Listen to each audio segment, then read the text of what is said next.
Alright, what's going on, guys? Welcome back to another Destiny video. It's been a lot longer than I wanted to, but I finally found the time to make a video on the topic of the Witch Queen reveal. I watched the entire live stream a few hours after they did live stream it, and what we've seen between the Witch Queen, Season of the Lost, and the 30th anniversary event did look and sound pretty impressive. And today I'm just going to share my thoughts on what I thought while watching it, and kind of what my thoughts are now. So just sit back, relax, and enjoy the video. Firstly, I love the design of Savathûn. The crown on her head with the moth wings on her back looks absolutely badass and perfectly fits that hive god or goddess aesthetic. And I'm really glad they nailed her design because Savathûn's character definitely deserved something as badass and epic as that. Savathûn's throne world is also looking pretty good. The first thing that struck me was the creepy feel and design of the nightmarish swamp. Something to rival the spookiness of the Dreadnought, I hope. And so far it's kind of given me some Dark Souls vibes like Farron Keep or Darkroot style, which is always a good thing because Dark Souls is beautiful. The castle area of her throne world looks pretty similar to the Dreadnought in a lot of good ways as well. And it looks like an area that'll be really exciting to explore and go through, especially for the first time, just like exploring the Dreadnought where the Dreaming City is. Next we saw some Hive Guardians. Don't really know much about what's going on here, but it sounds like a pretty crazy storyline and like a real challenge for the gameplay, so I'm totally on board with that. And I'm definitely interested in seeing how Savathûn was able to harness the light for her own use. I think that'll be very interesting. The glaive weapon seems pretty cool as a first-person melee weapon, and it does seem to have projectile capabilities as well, kind of like a big shotgun blast or something. Should be a cool weapon. Weapon crafting got my attention though, and has me pretty interested. They likened it unto the Umbral engram system that allows for your choices about your weapons, I guess stats or perks, not quite sure there. And then it appears you can actually continue to make your weapons more powerful based on how often you use them. So there's actually some rewards for having, let's say, 15,000 kills on a gun, or maybe getting a certain amount of strike or raid clears with a weapon equipped. I'm not sure if this means the guns will get extra perks, or if it will improve the damage, like simply improve the damage, like the light level numbers or whatever, power level numbers. Who really knows, but I'm definitely on board with that idea. I think it's pretty cool. Hopefully it pans out, and hopefully it is not monetized. Next, Bungie started talking about the campaign for Witch Queen, and how this time around they're giving it some extra attention and care. And I don't know if it's going to be anything too ambitious. I'm sure it'll feel probably like every other DLC campaign, but my hope is that it's at least as good as Taken King's or Forsaken's campaigns, because those two are definitely memorable, and that's all a campaign needs to be. Some great set pieces and some memorable, kind of shocking moments. They're also adding something I'm very excited about, which is Legendary Mode for the campaign. I really missed the Daily Heroic Story playlist from Destiny 1, which had harder versions of the story missions that offered you with some rewards, and this sounds like an improved version of that, and a much harder one. Limited respawns, tougher enemies, and it will scale with how many Guardians you bring in.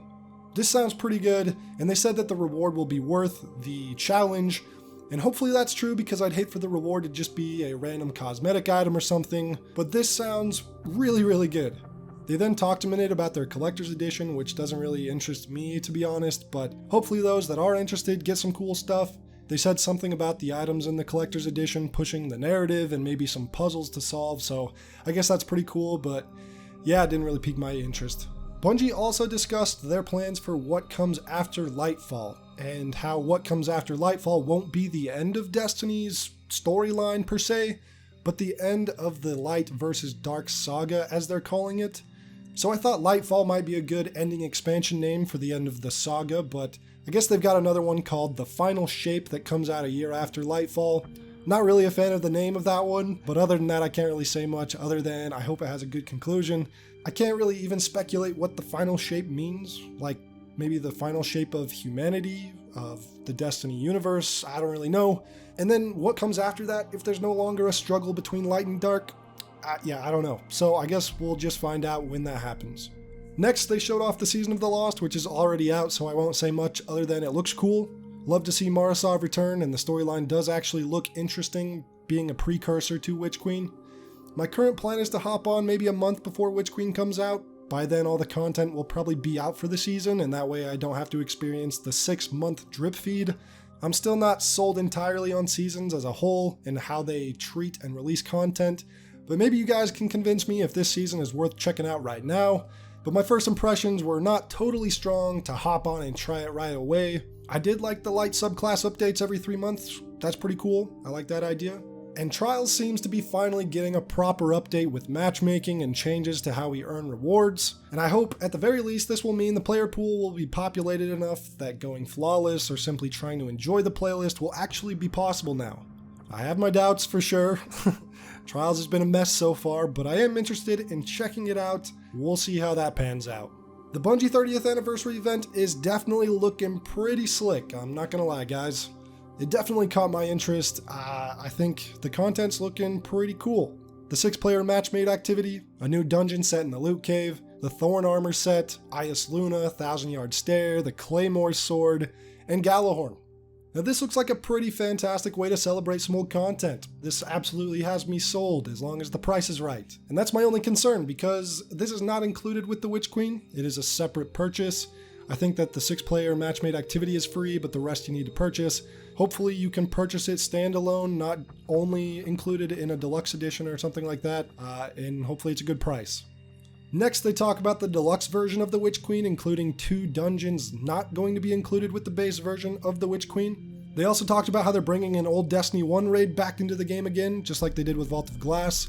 And my hope is that it's Wrath of the Machine, but it could very well be King's Fall because this is the whole Witch Queen expansion, and those two are obviously very related with Oryx and everything. But I really hope it's Wrath of the Machine sometime throughout the year because that one is really great and I think would be very favored to return by the community.